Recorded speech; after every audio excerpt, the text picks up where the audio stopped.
This, for me, is one of the defining moments in the development of an agenda which I believe is essential for our economy, for jobs of the future, for our environment, for sustainability on all levels.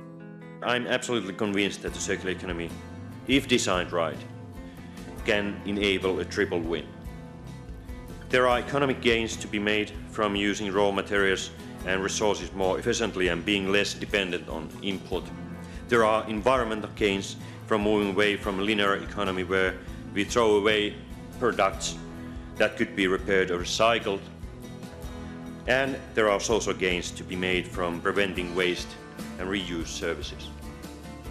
Good sorting of waste, good waste management, and the right infrastructure are essential to allow good quality and low-cost recycled materials to be reused by our economy.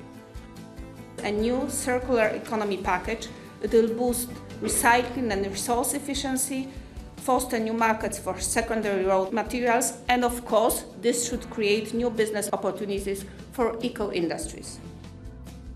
I passionately believe in the opportunities of the circular economy. The main reason is this: the future is not in low-cost production, in making things with finite components.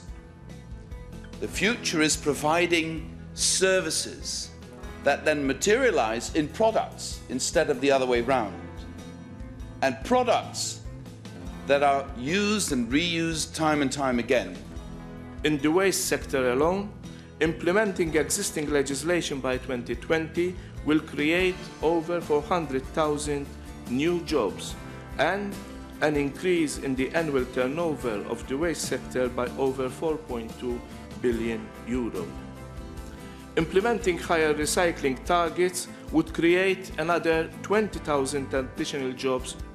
The circular economy can help Europe regain competitiveness and ensure that we are frontrunners in providing environmentally and economically sustainable solutions. This requires both regulatory certainty and investments for the future.